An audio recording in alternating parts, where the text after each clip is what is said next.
Hello বন্ধুরা, আমি আরিশা পারভিন। আজ আমি আপনাদের সঙ্গে নিয়ে এসেছি একটি গল্প।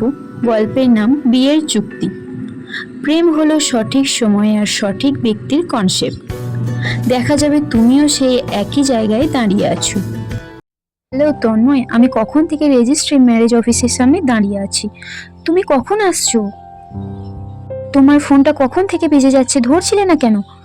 তনিমা, আমি আসতে পারবো না, ফোনের ওপার থেকে তন্ময় বলল। তুমি আসতে পারবে না মানে?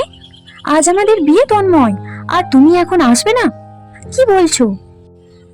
ইমা বলল, তন্ময়, এটা আগে ভাবা উচিত ছিল তোমার। আজকে আমাদের বিয়ে, আমি অলরেডি দাঁড়িয়ে আছি রেজিস্ট্রি অফিসের সামনে, আর তুমি আসবে না বলছো? তনিমা, বোঝার চেষ্টা করো, আমি আসতে পারবো না। I am sorry. তন্ময় ফোনটা কেটে দেয়, আর তনিমা ফোন কানে নিয়ে বোকার মতো দাঁড়িয়ে থাকে রেজিস্ট্রি অফিসের সামনে। পরে কিছুক্ষণ দাঁড়িয়ে থাকার পর একটা বেঞ্চির উপরে গিয়ে বসে মুখে হাত দিয়ে কাঁদতে লাগলো তনিমা। এদিকে অভিজিৎ যাকে বিয়ে করবে বলে এসেছিল, সেও বিয়ে করতে পারবে না বলে জানিয়ে দিয়েছে। অভিজিতের দাদুর ভীষণ শরীর খারাপ, তাই ওনার শেষ ইচ্ছা নাতির ঘরের বউকে দেখে যাবে। অভিজিৎ বড়লোক বাড়ির ছেলে, তাই তার সঙ্গে অনেক বডিগার্ডও ছিল।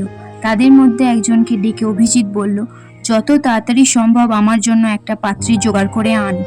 দেখতে যেমনই হোক না কেন, তাকে বিয়ে করব। মালিকের কথা অনুযায়ী সেই লোকটা একটা মেয়ে খোঁজার জন্য রেজিস্ট্রি অফিসের বাইরে এলো। দেখলো একটা মেয়ে বেঞ্চির উপরে বসে মুখে হাত দিয়ে কাঁদছে। তার কাছে গিয়ে বলল, আপনি কাঁদছেন কেন? তনিমা মুখ তুলে বলল, আজ আমার বিয়ে হওয়ার কথা ছিল, আর আমার পাত্র আসেনি। আমার বয়ফ্রেন্ড আমাকে বিয়ে করতে চায় না, তাই। লোকটা বলল, আমার স্যার আপনার সঙ্গে কিছু কথা বলতে চায়। তনিমা একটু অবাক হয়ে বলল, আপনার বস আমাকে চেনেন? ও উত্তরে বলল, না। তনিমা বেঞ্চ থেকে উঠে রেজিস্ট্রি অফিসের ভিতরে ঢুকলো। ঢুকেই দেখলো একটা ছেলে 27-28 বছর বয়সের হবে, লম্বা হাইট, গায়ের রং ফর্সা ও কুর্তা পরে দাঁড়িয়ে আছে। লোকটা হাত দেখিয়ে বলল, এটা আমাদের স্যার। তারপর তনিমা অভিজিতের সামনে যায় আর বলে, কি কথা বলুন? অভিজিৎ বলল, আমি আপনাকে খুব সোজাসাপটা ভাবে বলি, আমার যার সাথে বিয়ে হওয়ার কথা হয়েছিল, মানে চুক্তি বিয়ে করার কথা ছিল, সে আসেনি বিয়ে করতে। তাই আমি একটি পাত্রী খুঁজছিলাম বিয়ে করার জন্য।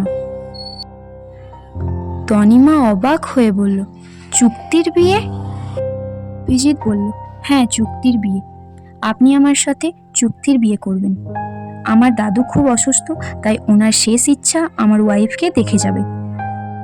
তাই দাদুর চাপে পড়েই বিয়ে করা, না হলে ভেবেছিলাম বিয়ে করব না। আপনি বুঝতে পারছেন তো আমি কি বলতে চাইছি? আপনি কি রাজি এই প্রস্তাবে?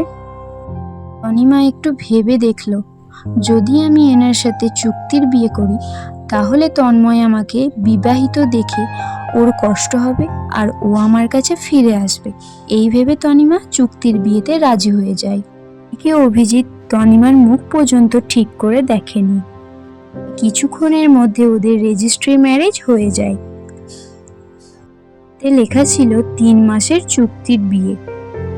দুজনের বিয়ে হয়ে যাওয়ার পরে অভিজিৎ আর তনিমা অভিজিতের গাড়িতে ওঠে অভিজিৎদের বাড়ি যাওয়ার জন্য।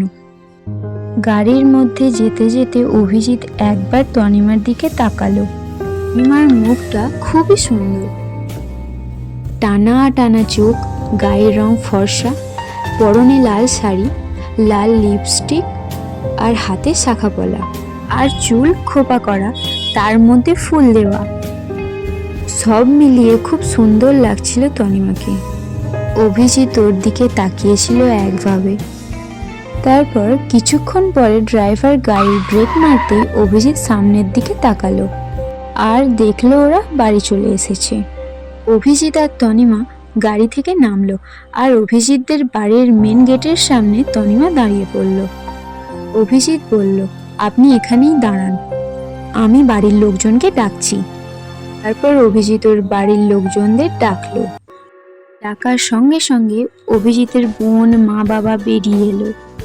অভিজিতের বাড়ির লোক জানতো যে আজকে অভিজিৎ বিয়ে করে বউ আনবে, তাই অভিজিতের মা আগে থেকেই বরণডালা সাজিয়ে রেখেছিল। মাকে দেখে তাদের খুবই পছন্দ হলো, আর সবাই অভিকে বাহবা দিতে লাগলো, অভির চয়েস ভালো ইত্যাদি বলে। তনিমাকে বরণ করে ঘরে ঢুকতে বলল। তনিমা ঘরে ঢুকলো। তারপর অভিজিতের মা তনিমাকে অভিজিতের ঘরে নিয়ে গেল।